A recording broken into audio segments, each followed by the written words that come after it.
Welcome back, everybody. If you're coming back from lunch, we're gonna start things up here.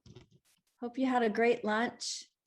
I'm Ellen Baxter. If anyone doesn't know me, I work with Linda at Aging Action Initiative and a couple of different efforts, mostly the Detect and Connect program. So it's time for us to have what we are calling our pet share, but what it really is to share whatever it was that you have handy that that got you through the last year and a half of all this that's going on. So what I'm going to do is give you a couple of ideas about how to do it. I first of all encourage you to put your screen on the gallery view so you can see everybody. Remember that there are a bunch of pages of people here, and that's pretty exciting in itself. I invite you to chase down your cat or go grab your bird or your iguana or your dog or whatever it is that you have that got you through the 1.5 years or more of what we've been through together. And then I invite you to please mute yourselves because we love our furry pets, but we don't really need to hear them all right now. And I invite you to turn on your screen so we can see them, and I'll go first, but we're just going to take a few minutes to flip through and pick up and share all of your sweet furry pets. So let's all do our whatever got you through. So let's do that now. Yay, look at all that.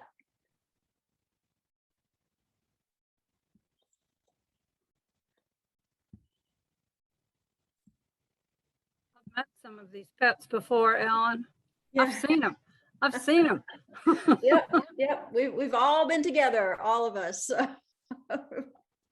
That's great. I'm so glad everybody that brought that. That's great. That's great. Mick brought his too. That's wonderful. I don't have a pet, so I have a cup. My cup of tea, awesome. Just like Diana has her bottle of tequila, apparently. Diana is Diana. Diana. Whoops. maybe there she is. Where's the tequila, Diana? Linda, we'll just share until you're ready to get things started again. Oh, I'm ready to go. Okay, thank you so much.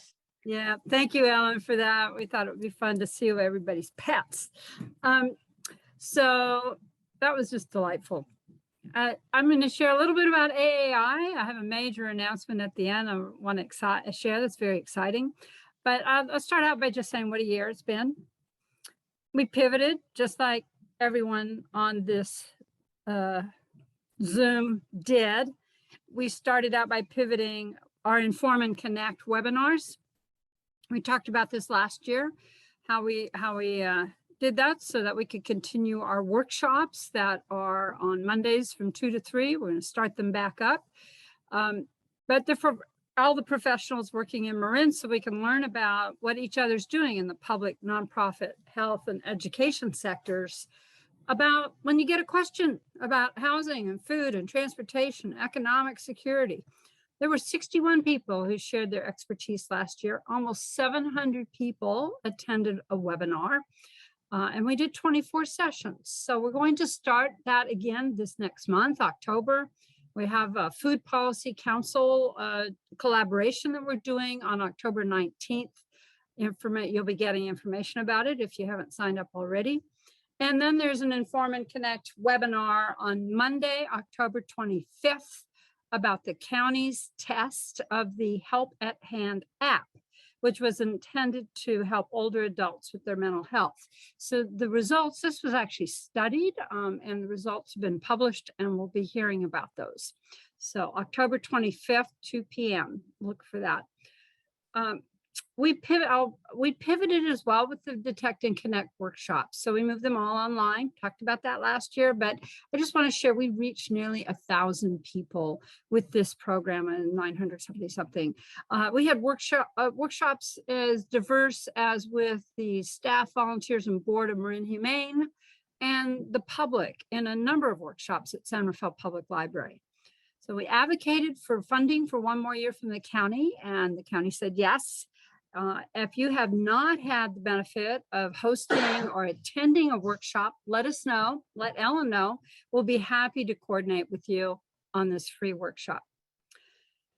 We also stood up for the imperative of advocating for the 76,000 older adults in Marin. We're almost a third of the population here. For many older people in Marin, as we heard from our 90s, they're just fine. They have a joyful life, a beloved home, family and friends to share their lives with. But there are, just as with younger people, as we know, those times when life is not so good, when there are disparities that catch up, or it's super lonely, or there are worries about making the rent or having food, accessing healthcare, or the health of a partner. And that's where you come in as members of the AAI network. You're there as the safety net, as the number to call, as the door that opens up so that people in need can get help whatever they need from you and your organization, or if not you, then from a place you know where they can get that help. This is where we really help big time with older people in Marin. We've spoken up this past year in the spirit of combating the prejudice of ageism. You know, how deep does ageism go in Marin County with the public officials, public staff, and the leadership of healthcare organizations and nonprofits and educational institutions? You know, if I type the word ageism in on my Google Doc here, and it asked me, did I want to say racism? Well, yes, but I also want to say more. It's about older adults specifically, including those facing racism. Louise Aronson spoke eloquently about how COVID-19 pandemic has exposed the deeply ingrained ageism in our country, our world. The UN has underscored that failing to protect the rights of older people and how it's had serious consequences for their well-being. And across the world, activists are saying that this must stop being the norm. Here in Marin, AAI and our network, we were able to add older adults into Marin's County Health Improvement Plan. Every time that they talked about children, we said, well, it's the same for older adults, so let's get that in there. The Digital Marin Project, we've been able to get representatives added to the leadership of that and be sure that we're counted and heard from. The suicide prevention programs, a great partnership there. Homeless counts to find out that indeed about 30% of the people who are homeless in Marin, well, about 30% of the people being helped are older adults. The local housing plan needs assessments. We have a breakout this afternoon for the housing advocates who'd like to know more about that. COVID data, the Health and Human Services staff pivoted quickly to break out the age ranges above 60 because they break them out for younger folks. It doesn't stop when you're 60, 65, 80-year-olds, 95-year-olds, all different. And they need to be counted. And finally, mental health programs. We advocate there. Many of you spoke up in public hearings, took surveys, made phone calls, wrote emails and say, include my client, include my coworker, include my neighbor in this program. So we're going to continue this advocacy with your help this next year. What's on the horizon? Well, some very exciting things. Number one, well, I think Census 2020 data release, we're going to get the very latest finally about Marin's oldest adults, and we'll be able to project those out and have an idea about the next 10 years. The master plan on aging, everything you heard about this morning and the increased awareness. And we plan to have a forum in the spring about the master plan on aging here in Marin. Age-friendly planning happening all over the 12 jurisdictions, the county, Sausalito, Corte Madera, Fairfax, and San Rafael all have adopted plans, and the others are all in some form of putting one together. And then finally, the big announcement I have for you today is to share the unveiling of the newest innovation in Marin, and that's the startup of the Marin Aging and Disability Institute. I'll start back in 2017, 4 years ago, when Marin Center for Independent Living and Vivalon were gifted the 70 Skyview campus in Terra Linda, presenting a unique opportunity to establish a new organization called the Aging and Disability Institute. We call it MADI for short. Over the past few years, MADI has gone through a strategic planning process, identifying the needs to build a hub and spoke MADI network through advocacy and service coordination for older adults and people with disabilities and their caregivers and their families. There is an intersection between older adults and people with disabilities, and it's an and/or organization that we look forward to being part of. MADI's leadership recently announced that they will be hiring a project management consultant for the next phase of startup to, among other things, transition AAI into MADI. Both Nancy Geis of Vivalon and Eli Gillardin are of MCI, are the leadership team. I believe that Eli is here. Do talk to either one of them if you'd like to know more. I know they'd be delighted to share the news. And we will be sharing the jobs. We have already shared the job description in our last e-blast, and we'll be continuing to do that until it closes.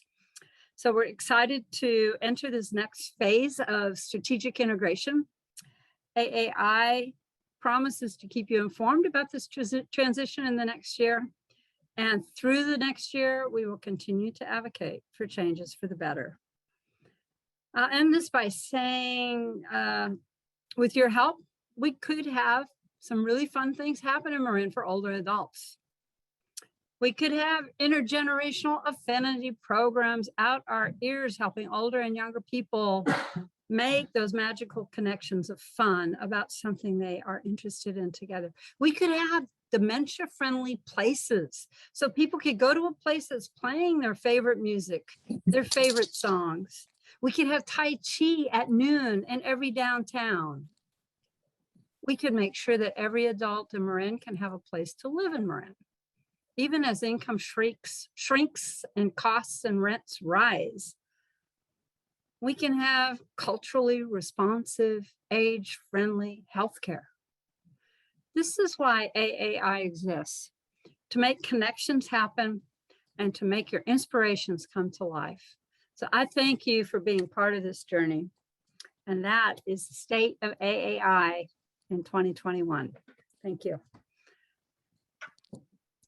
I'm going to, thank you, Terry. I'm going to transition now to our next topic on the agenda. But before I do that, if you're just joining in now, I encourage you to put your name of your organization after your name so you can meet some of the people that are here. And we have posted, Ellen, thank you, has posted in the bio documents so you can learn about all of our speakers that we have this wonderful program this afternoon and our convening program so you can see the different topics that we have for our breakout. But first, this next hour, we're going to be talking about our equity issue for this year's convening. Aging through the eyes of immigrants and refugees. One look at the most recent news about people from Haiti trying to reach the safety of the United States reveals how essential it is for us to learn about the dimensions of immigration and the dimensions of what it is like to be an immigrant, growing older, or being the child caring for an older immigrant, living in a new land. After college, I joined the Peace Corps. I know some of you also served in the Peace Corps. It dawned on me a few years ago how insightful and thoughtful the Peace Corps training was, even back when I was young and learning about cultural awareness, cultural sensitivity, cultural humility. Living in another country where everything was the same, but everything was really different. The food, the housing, the buses, the parties. It was like being in a parallel universe. And I loved living in Ecuador. But returning to the States and living in San Rafael with its many immigrant children in the schools, I realized how US citizens needed to learn more about immigrants, their neighbors, the people that are working here in Marin. So for this today, for AAI, to kick us off, we're going to have 4 speakers, 4 people to share their experiences, knowledge, and expertise with us. They come from different backgrounds with different work experiences. We will first listen to each of them, and then you will have a chance to talk with each other. We'll break you up into the breakout rooms, and you can just have a conversation. This is not going to be facilitated with a goal, but you'll have a chance to talk about what you heard and what you learned and what you think about in terms of your organization and the work that you do. So I invite our first speaker, I believe it's Elaine, to join me on the spotlight here. I will do a little introduction. Hi, Elaine. I'm so thrilled you could be here. Elaine is the Director of Volunteer Services at CVNL here in Marin. Before joining CVNL, Elaine worked for nonprofits such as the Tonga National Youth Congress. You did a lot more than that, Elaine. Elaine holds a bachelor's degree from UC Berkeley and a master's degree from the University of Auckland. And we really just so look forward to hearing your story. Thank you so much. Now, Linda, am I allowed to share slides? I believe so. Yeah, we'll have to get you sharing permission. Yeah, I think just, yeah, here we go. Oh, get my screen shared here. Can you see my screen okay? We can. Yes. Wonderful. Okay, I'm just sorting this out. Sorry, Zoom, Zoom, lots of fun. Okay, so my name is Elaine Tokolahi. Thank you for the warm welcome, Linda. I live in San Rafael. I've grown up in Tiburon in San Rafael and lived in Tonga, New Zealand, and here mostly. And this picture is of my mom in the middle. And that's the day that she became a citizen in 2017, and myself on the right. And then there's my aunt on the left who works at EAH Housing. And I bet EAH is involved in the AAI. Okay. So where is Tonga anyway? We are Tongan people. Here's a map. You know Australia, you know New Zealand. Tonga is that tiny little flag to the bottom right that is solid red with a red cross in there. You might know our flag by this man who is in the Olympics. He's known as the flag bearer that everybody knows. And he is indeed a Tongan person. So he's Tongan like us. Now, my mom, who is here, but she's on the phone because she works from home also. She does medical billing. She was going to pop in and say hi. But her immigration story starts off in Tonga in the 1970s, where a couple from Marin called the McKnights, they lived right by Left Bank over in Marin, in Larkspur. They went to Tonga to the coronation of the Queen, and they knew one of my aunts, and so they stayed there, and my mom was there. My mom was adopted into this family. And so they loved my mom. They just thought she was the best 16-year-old around and worked really hard, was really smart, and was living in relative poverty. And they thought she really deserved an education. So they sponsored her education visa to come here. And so that's how we ended up here. And she went to school at College of Marin. And then she met my dad, who is a Jewish man from Tiburon, and the rest is history. Hence, I grew up in Tiburon as well. So, how many people are like us in Marin? How many residents are here who are Pacific Islanders? Well, there's about 500 of us, and the majority of us Pacific Islanders are actually Fijian.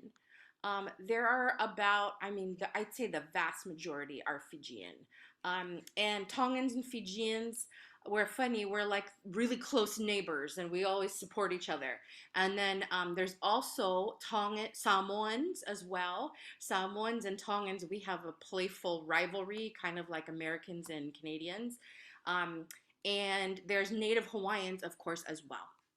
In health data, we are often lumped together with Asian Americans. So that we were desegregated in the health data federally in 2000, I believe. Except we are here 21 years later, still lumped together, and that causes a big problem for us when we're talking about health. So when COVID-19 emerged, there are some stories that came out in the media about Pacific Islanders being a public health blind spot. Here are some articles. This is from calmatters.org. Track Us Better. Overlooked Pacific Islanders hit hard by coronavirus. This is from a Long Beach publication. A sad wake-up call because COVID-19 has hit us harder, Pacific Islanders harder than any other group. You've read that right, than any other group. Take a look at the data. Here's the COVID-19 deaths in California. You'll see on the left, NHPI's Native Hawaiian and Pacific Islanders. Compared to every other group, we have the highest death rate. But have you seen any education to the 500 Pacific Islanders here in Marin County? Bet you haven't. I haven't seen any. So, and that largely is the same all around. Now, this is due to health disparities across the board, access to health care. We really need single payer health care for us to actually have care. It's really rare. We have a lot of undocumented immigrants. And the constraints that other immigrant groups feel is often felt within our communities. Now, this is through my mom's words. Mom, are you here? She's shy. Mom, come over, please. Come and say hi. I'm quoting you. Okay. My mom lives with me, and you'll see why in a minute. So, here, come and say hi. This is my mom. That's Lita. She's the one who came and was sponsored by the McKnight family. Okay. Okay. Bye. Bye. Okay. So that's her. So, she wants you to know that Pacific Islanders delay care. They often plan for their burial before getting treatment. Her little sister, my aunt, was diagnosed with breast cancer just this week. And the first thing that my aunt did was go to the cemetery and pay off the plot. She didn't go get care. She didn't go figure this out. She went to go plan her burial. This should tell you something about our expectations of not getting care. Okay. This is, if you want to see the majority of Tongans who live in Marin, look to the left. They're mostly my relatives, but some are not. But we tend to know each other. My mother in the middle before she had a kidney transplant. And then to the right after she got a kidney transplant. So much healthier. Now, she says, and I agree, Tongans will take care of everybody else except themselves. Excuse me. We have a big caregiver culture. We take care of our older adults. And we don't have a plan to live on our own. As you can see this quote from my mother, as she told me, a 27-year-old at the time, very shocked, I was from Marin thinking, oh, what am I doing with my life? She said, I don't have a retirement plan. You are my retirement plan. I put everything into you. What a shocker for me at that point. Wish I knew that going forward. But now I know everything's fine. She lives with us and she's all great. So She has some words of wisdom to you today. Health education has to go through family members or someone in the community that they trust, that Pacific Islanders trust. It can't just be public, it has to go through family members. And here's our extended family on the right-hand side. Tongans are not going to seek help unless they get sick. So preventative care, what's that? We don't really, even the most educated among us, we have a problem with that. And when I say Tongans here, I also want you to think about Pacific Islanders in general because we have a lot of shared cultural characteristics. So I was talking about the Fijians, the Tongans, the Samoans, the Hawaiians. When Tongans do get sick, their family members actually ignore it. So you need family members to be educated, yet then when you're sick and you tell your family members, the family members then ignore that you're sick, or they try to solve your illness with traditional medicine. Oh, you're going to be fine. Once my mom's uncle was staying with us, and my mom and I went out to dinner, and he had a heart attack. And he was at home with my dad, who's white, and my dad called the ambulance. Later on, my uncle, who's Tongan, said, "Thank God I wasn't home with you all. You would have just waited and I would have died. Thank God my dad was there who called the ambulance right away." So it's just, I mean, it gets humorous, but then we're talking about serious things as well. Well, we need to take illness seriously. So Tongans get sick, the family members ignore it, people don't get help unless the aging person tries to understand, the aging person or the ill person tries to understand their own conditions and get help on their own. People want their family members to help. The family members are the ones who can accompany the person to the hospital. But oftentimes it needs to be initiated by the ill person themselves, and they have to be educated about it. As my mom says, Pacific Islanders always live with children or grandkids. They won't live alone. Health educators and providers must reach out to the relatives in order for us to truly live healthy lives. And this is how we say thank you. Malo lahi au pito. Thank you very much. Wow. Malo layapito. Thanks, Linda. Thank you. That a lot of food for thought there. Thank you so much for joining us, Elaine. I hope you can stick around. We're going to break into small groups and talk, and whoever is lucky enough to have you in their group will have a good conversation.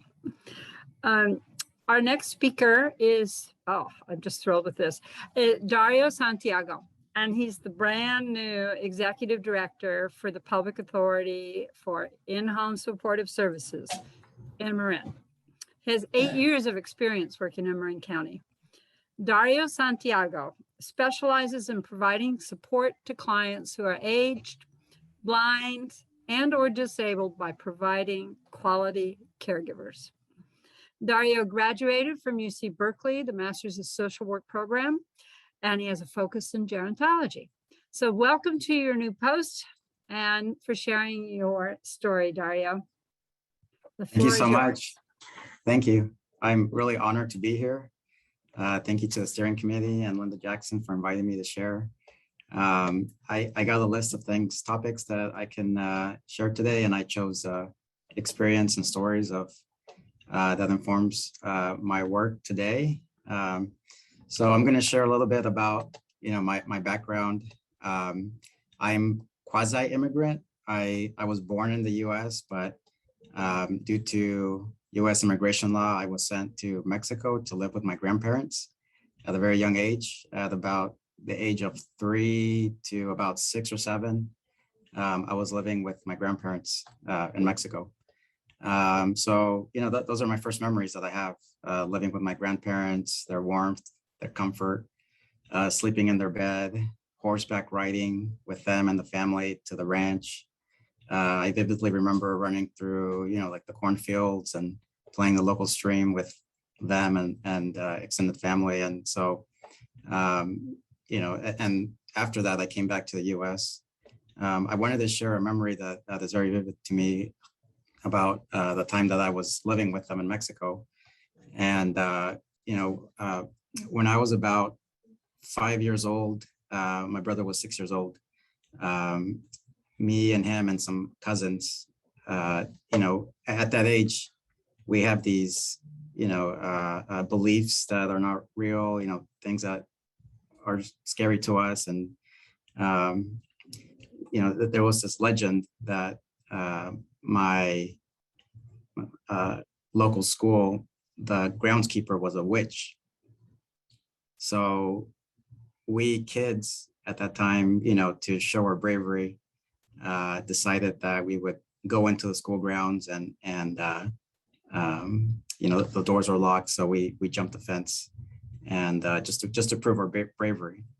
And as we were in the school grounds, I saw the groundskeeper, and I don't recall her reaction to us, but I just turned around and ran, crying, to my grandmother.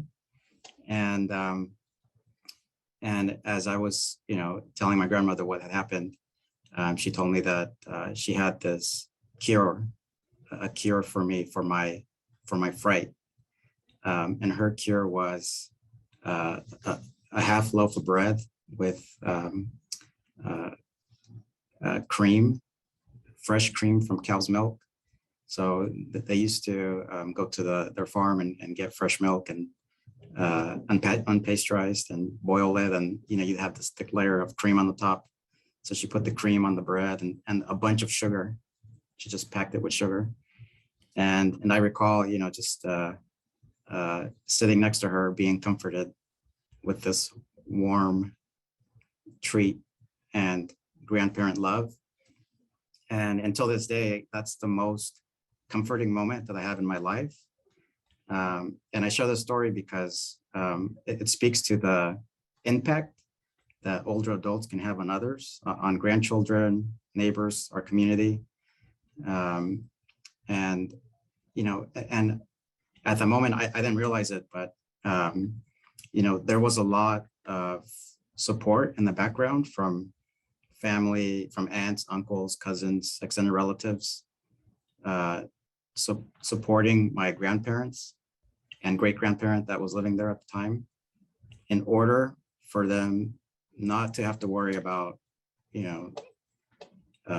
getting groceries, cleaning the house, making their doctor's appointment, taking care of their medications. So there was a system of care within the family that provided that care in order for them. And in return, I benefited, my cousins benefited, my brother benefited with their love and attention. And in the literature, when we look at these situations, it was a multi-generational household. So, I lived with them. My father lived there. Some of the younger aunts lived at the house. And everyone took turns. They had a schedule of who was going to do what, who was going to help them with the groceries, who was going to help them with the medications, who was going to take them to their doctor's appointment. This is what the literature calls familismo. And in familism, it's really, in the most Hispanic cultures, it's a sense of responsibility, obligation to family. Decisions are made based on the family need, I compare it to, like adult parents in the U.S. The responsibility that they have for their children. It's very similar to in our culture, what a person, the same responsibility, they feel the same sense of responsibility to extended family, not just a nuclear family. And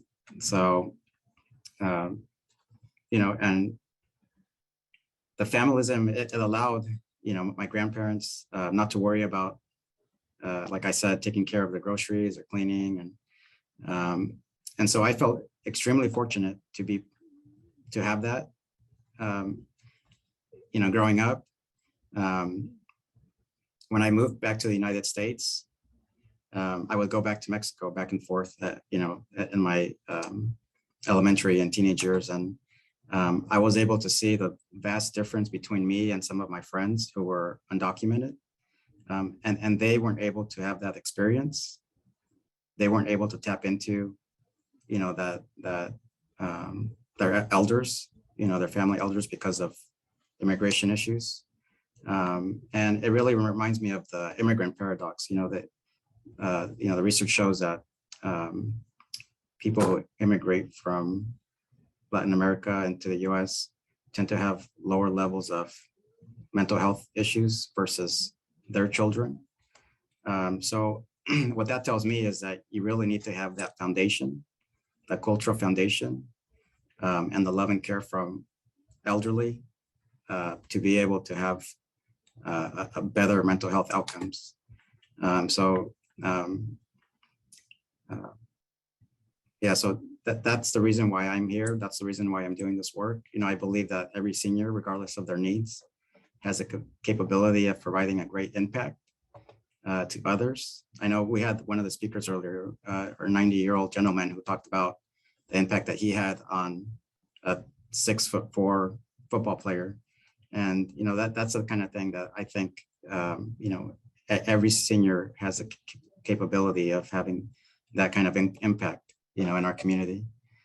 And just a little bit about, our program. So we have about 70% of our caregivers are immigrants. And I think that, there's a lot, the reason why they are caregivers, I believe, is because of familism and also possible psychological transference that they have from their culture and wanting to provide that care to our older adults. So it's a very, I spoke to many caregivers and they have this really sense of duty and responsibility to their clients. And it's just very powerful and empowering. So yeah, thank you so much for your time. I appreciate it. Thank you, Dario. Welcome to your new post, and we look forward to working with you. And thank you for sharing about your the people that that work for you in the organization. We have some speaking this afternoon, so we look forward to hearing from them in the breakouts. Our next speaker is Brett Snyder. Bring him on up. Brett Snyder is an immigration attorney and the Director of Legal Services at Jewish Family and Children's Services. Originally from Plano, Texas, and I did my time in Texas too. It's like being an immigrant too from Texas. He got his BA from Rice University in 2008 and his JD from UC Hastings. He has 7 years experience in immigration law, representing clients from across the Bay Area to become citizens, get green cards, and humanitarian benefits like asylum. We're so glad to have you with us, and it's your floor now. Brad. Thank you so much for that introduction. And I just want to share a little bit more about my organization, Jewish Family and Children's Services. So we do serve clients throughout the Bay Area, and we have offices in Marin, San Francisco, Palo Alto, and San Mateo, and also Sonoma. And in terms of my department, we are legal services. So we provide immigration legal services to anyone who is within the scope of that geography. And I will say, because of this is the topic of our talking today, that about a little over half of our clients are seniors. And I would say the average age of our client is about 55. What that really means is that we have a lot of clients who are in their 20s and 30s, and the lion's share of them are in their 60s and plus.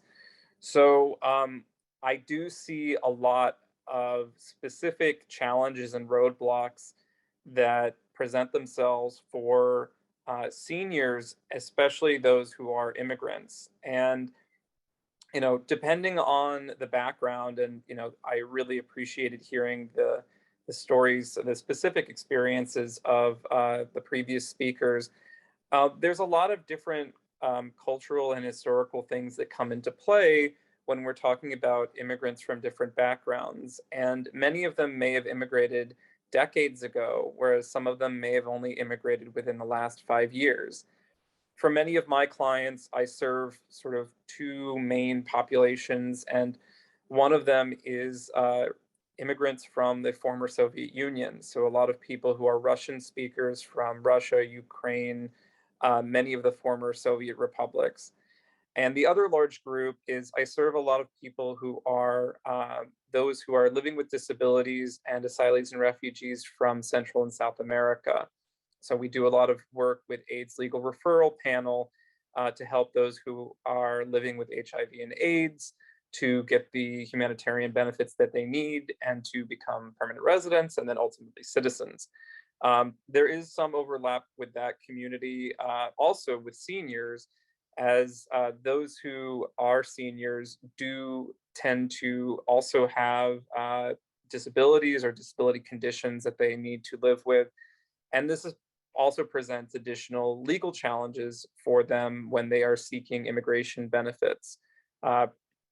So I think I wanted to just share a couple things about our senior clients. I think that in general, many of the things that have already been shared are true.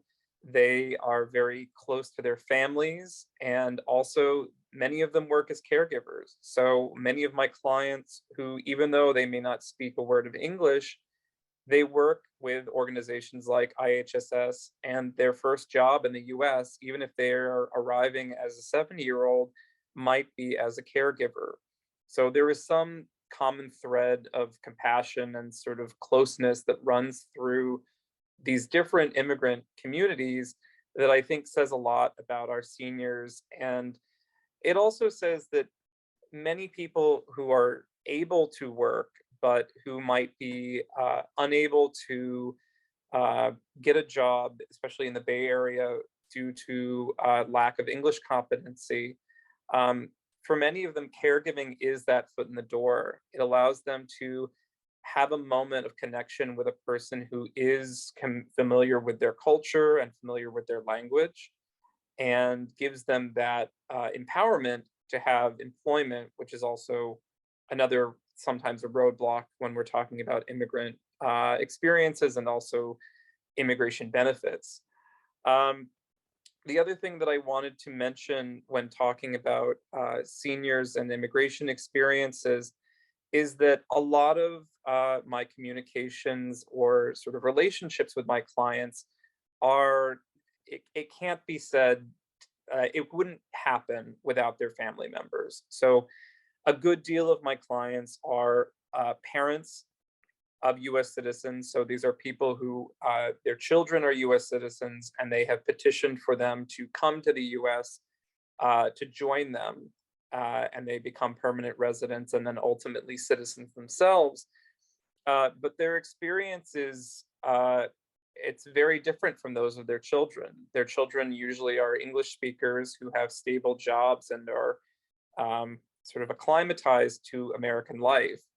And meanwhile, their parents, these seniors who are coming to the US often for the first time, typically do not speak the language. They don't speak English.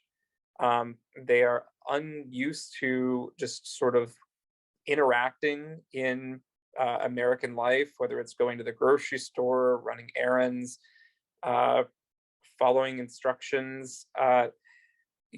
These are all things that it's sort of taken for granted when you have to realize that you're starting life over in a completely new country and you're doing so as a senior.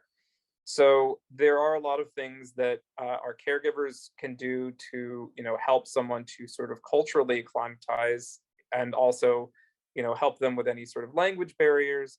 But, for many of us and many of my clients, there is this real sense of, where am I and what is my identity in this time in my life as an immigrant here in the United States?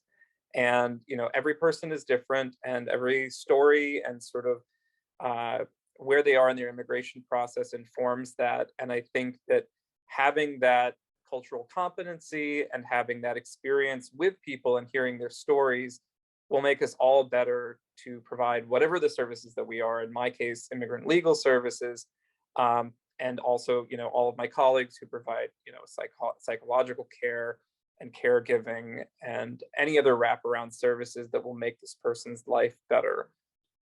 So I know that we're running short on time, so that's it for now. And I guess I'll see the rest of you in the breakout rooms. Yep. Thank you so much, Brett. I'm so glad you could join this time. We've emailed before about having something from JFCS and your work, and I'm just glad we could do that this time. And I do see that we're going to have an Inform and Connect about this coming up as well. Our next fourth speaker is Alejandra Arqueta.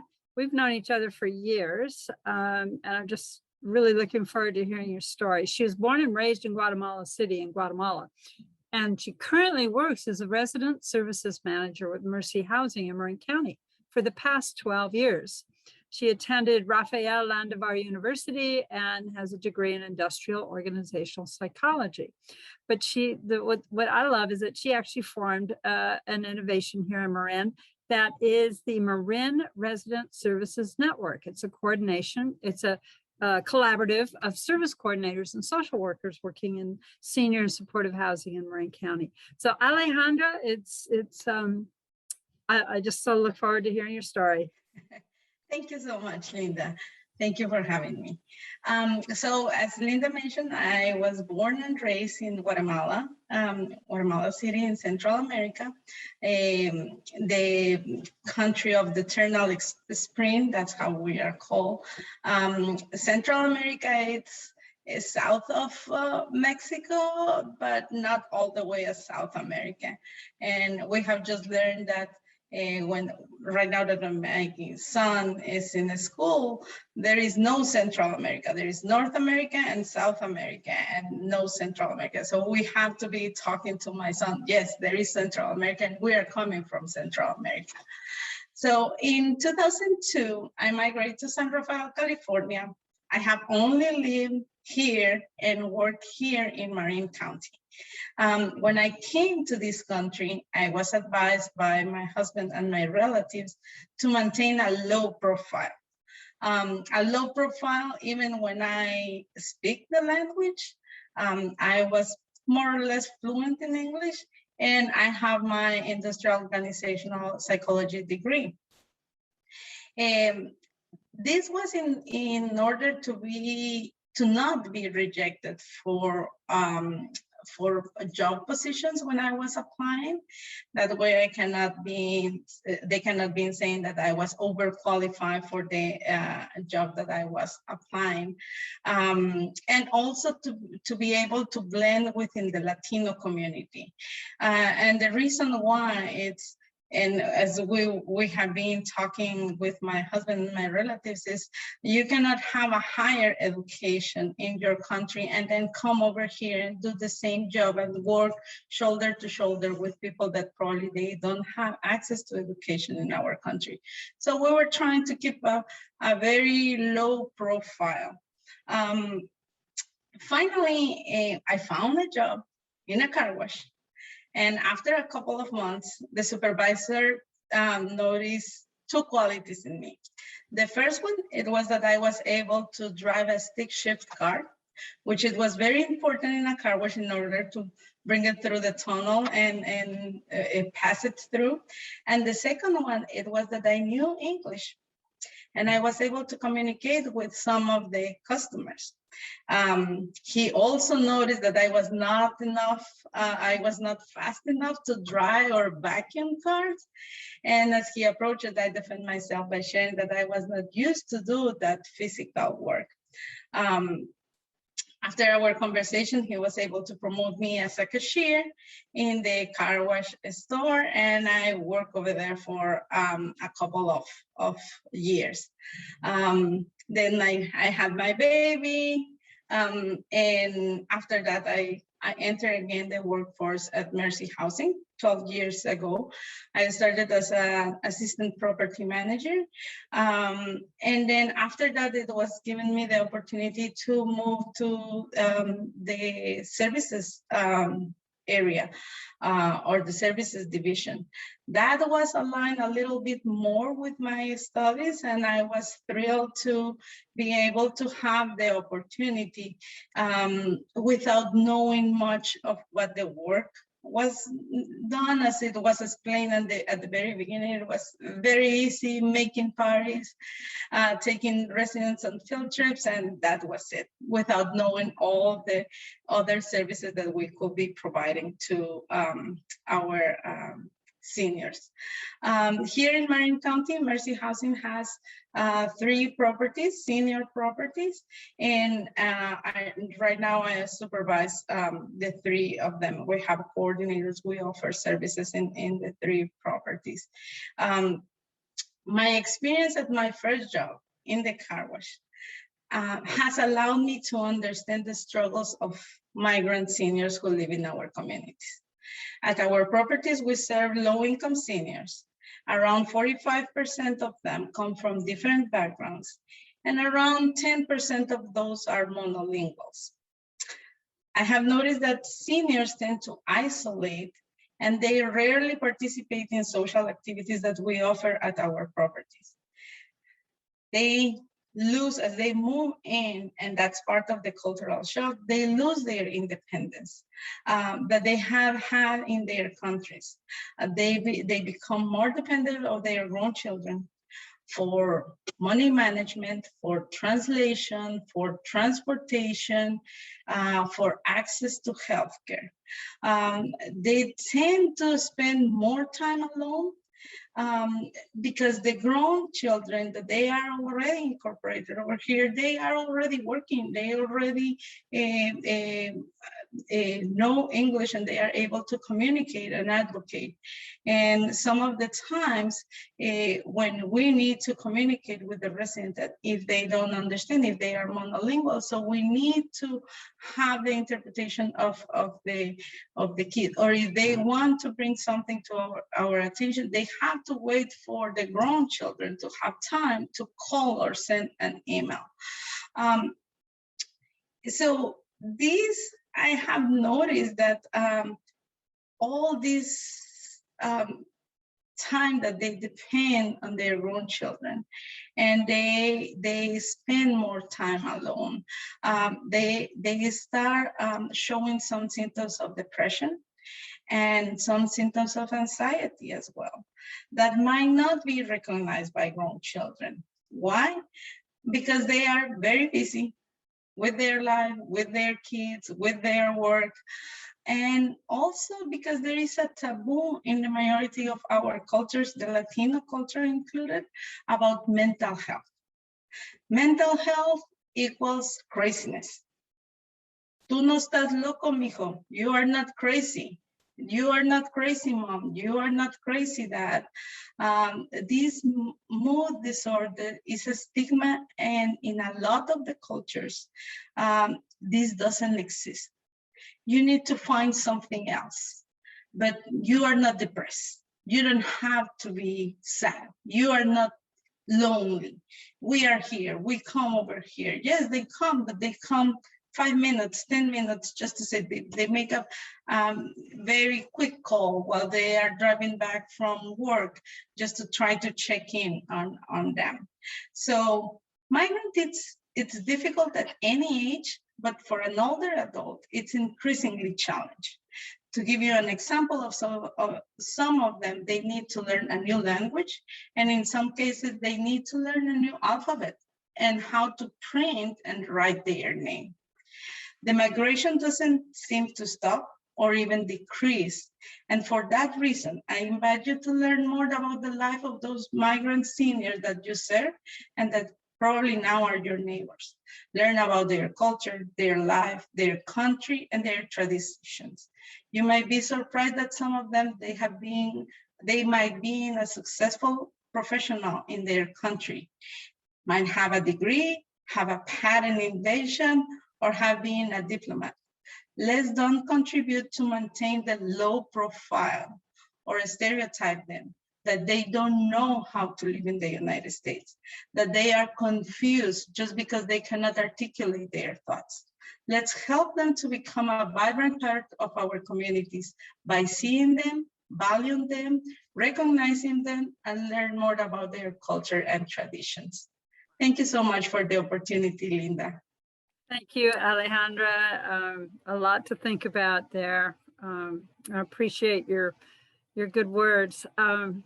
So we're going to break up into small groups and just reflect on what we heard. I want to allow you the most amount of time to be in your small group. So I hope we can continue this conversation, but let's meet up.